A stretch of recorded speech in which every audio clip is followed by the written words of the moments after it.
57세로 알려진 생명이 꺼진 주인 옆에 딱 붙어 자고 있는 개 한 마리의 모습이 담긴 사진이 화제가 되었습니다. 익스프레스의 보도에 따르면 이 57세인 남성은 빅터 레이나 바즈케즈라고 하며 이 개의 주인인데요. 철로 옆에서 술을 마시다 아침 기차에 치였습니다. 지역 주민들의 말에 따르면 이 희생자와 개는 몇 년간 함께했습니다. 이번 사건은 멕시코 북부에 있는 몬테로렐로스라는 도시에서 발생한 것으로 알려졌는데요. 샌퍼피도에 따르면 이 개 주인은 술고래인 것으로 알려졌습니다. 경찰이 이 지역을 통제 지역으로 만들었으며 이 남성의 시신을 담요로 덮었다고 보도되었습니다. 경찰과 응급 구조대원들이 이 개를 떨어뜨리려고 했지만 이 개는 이들을 물어버렸습니다. 이후 경찰 당국은 강제로 개를 붙잡아 떼어놓았고 이 개는 현재 시에서 운영하는 보호시설에서 지내고 있습니다. 이 개가 주인 옆에 붙어있는 모습이 담긴 사진이 화제가 된 이후 많은 사람들이 이 개를 입양하고 싶어 한다고 하네요. 한 여성이 정말 놀라운 일을 겪었다고 합니다.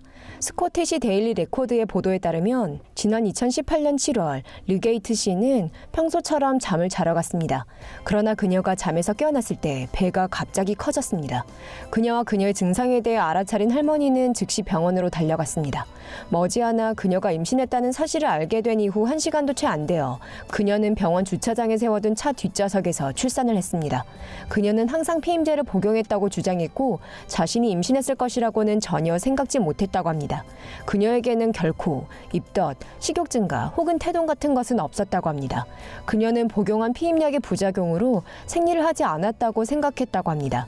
그녀는 몸무게가 늘어났다는 사실을 시인했습니다. 그러나 몸 전체에 골고루 살이 붙었으며 태동이 없었다고 주장했습니다. 의사의 말에 따르면 평평한 배는 아마도 그녀의 등 아래 부분에 태아가 위치해 있기 때문일 것이라고 합니다. 다행스럽게도 여자 아기가 건강하게 태어났습니다. 그녀와 아기 아빠인 션 씨는 이렇게 두 번째 아이를 맞이했습니다. 앞으로 그녀는 피임약을 복용할 때 더욱 주의를 하겠다고 말했습니다. 또한 임신 테스트를 정기적으로 해서 이번과 같이 갑작스러운 일이 생기지 않도록 하겠다고 말했습니다. 그거 참 큰 악어군요. 미국 플로리다의 경찰이 지난 4월 주피터 코머스 공원에 출동 340kg짜리 악어를 처리했습니다. 연합통신은 공원 근처 한 사업체 사장이 경찰에 신고해 3.6m짜리 악어를 제거했습니다. 주피터 경찰서가 올린 페이스북 포스팅에 따르면 악어는 아무런 피해 없이 전문 악어잡이의 도움으로 조심스럽게 처리되었다고 합니다. 더 선 센티널은 전문 악어잡이로부터 악어가 대략 100살이라는 말을 들었다고 전했습니다. 이후 이 악어는 남부 플로리다에 있는 악어 농장으로 이동되었다고 연합통신은 전했습니다. 플로리다 경찰은 페이스북에 악어 사진을 공유했는데요. 네티즌들은 경찰의 재빠른 조치를 칭찬했습니다. 더 선 센티널은 플로리다 남부에서 날씨가 따뜻할 때에는 보통 악어가 활동적이라고 보도했습니다. 스미스소니안 국립공원 및 보호생물연구소에 따르면 아메리칸 악어 수컷은 보통 길이가 3.5m이고 암컷은 2.5m라고 합니다. 연구소에 따르면 남다르게 큰 이 수컷 악어는 무려 약 453kg이 나갈 수 있다고 합니다. 이 악어들은 보통 약 50년을 산다고 하는데요. 아무리 그래도 고질라같이 클 수는 없다고 하네요. 중국의 두 대학생들이 가짜 아이폰을 진짜로 바꾸어 애플사를 속여 거의 한화 약 9억 원을 탈취했다고 합니다. 연방 검사들에 따르면 20대 초반 오리건 대학 그리고 림 벤턴 커뮤니티 컬리지 엔지니어링 학생이었던 양양 저우 그리고 취엔 지양 씨가 친구들과 가족들이 연루된 정교한 사기에 가담했습니다. 터무니없는 필명과 엄청난 수의 주소가 넘쳐났습니다.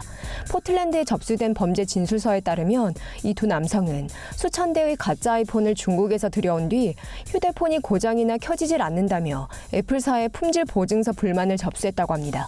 NPR에 따르면 애플사는 대부분의 경우 가짜 휴대폰을 진짜로 바꾸어 주었다고 하는데요. 이들은 이를 중국으로 되가져가 팔아치운 뒤 돈을 벌었다고 합니다. 그러다 걸린 것이죠. 법원 문서에 따르면 당시 F1 학생 비자로 미국에 체류하고 있던 저우 그리고 지양 씨는 지난 2017년 4월부터 2018년 3월에 걸쳐 아이폰 3,069대로 사기를 쳤습니다. 이 둘이 절반은 성공한 것으로 보이는데요. 애플사는 조사팀의 장 그리고 혹은 저우 씨와 관련이 있는 1,493건의 보증 관련 보상이 진행되었으며 휴대폰 한 대당 $600, 하나 약 60만 원의 손해가 발생했다고 전했습니다.